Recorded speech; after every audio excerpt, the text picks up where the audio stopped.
Hi, I'm Jamaica's from Jamaica's Place, and I hope y'all having a very blessed day. I want to talk to you guys about a gentleman that I met today. He came into the job very shy, didn't want to talk, didn't want to open up, didn't want to say nothing.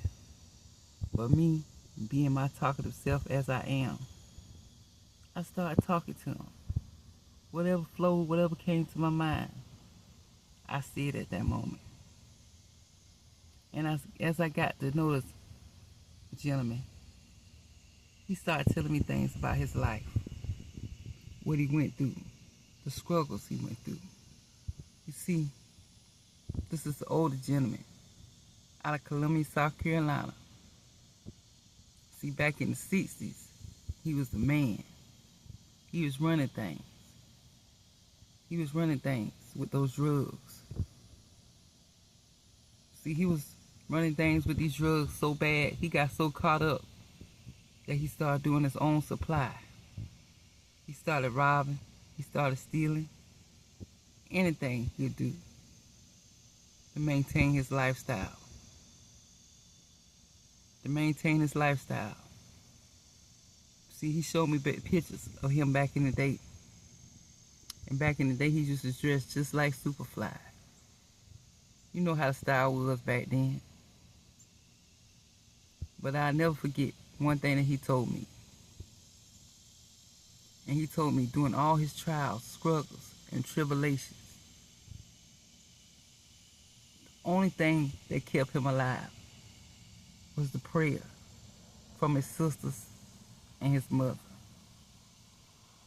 And as I sit back listening to this man, he telling me his life story, the things that he done been through, I just couldn't do nothing but shake my head. Shake my head. Because he been through a lot. But through it all, the Heavenly Father kept him.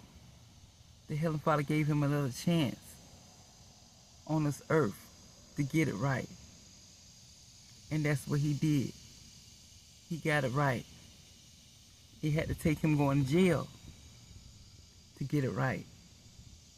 But he got it right. He told me as he was in jail, he started reading the Word. He was reading the Word every day. And once he got out of jail, he continued with that Word. He continued with that Word. And about a year later, he got baptized. But he was telling me that he would go to his sister's house. And he would go to his mother's house. And they would ask him, when you going to turn your life over? When you going to go to church? When you going to serve the Heavenly Father? You got to serve the Heavenly Father. Because he brought that man through all his struggles. This man was strung out on drugs. Strung out on drugs. So he was doing all kinds of things to get that high.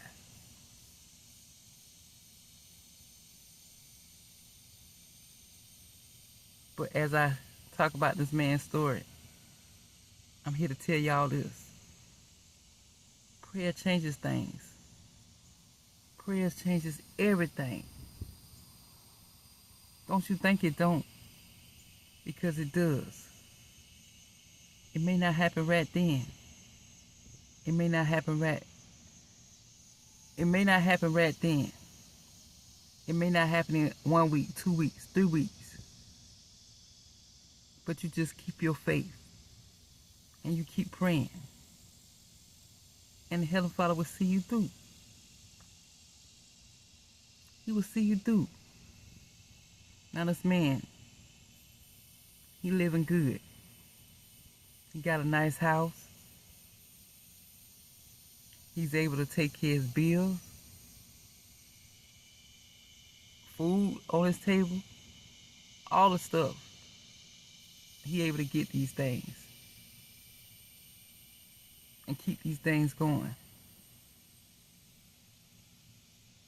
Yet, This man could talk about all the things he been through. And you see him, you would never think he been through none of these things. That's why I say when you see people, you never know what they been through. You never know what they going through. So you gotta be very, what can I say? Very nice to these people. Sometimes these people may be having a bad day. They going through things. They don't need you to have an attitude with them, because they already feel like the whole world is beating them up. They don't need you to beat them up too. They don't need you to beat them up too. So you gotta be patient with some people. You gotta be patient. But as this man was telling me his story, and talk about prayer, how his mama and his sisters prayed for him to come through. And now all of them can sit together and laugh and look back on all the things that he was brought through from. Prayer is the key to everything. You keep your faith, you pray, you keep your faith and you pray. And wait on the Heavenly Father. Wait on Him, because He's going to answer. Everything is done in His appointed time, and He will answer. And I'm very proud. I'm very happy for this gentleman. I'm very happy that the Heavenly Father spared his life, and He's here to live, breathe, and tell his story. Fast. Don't forget to like, share, and subscribe. Thank you.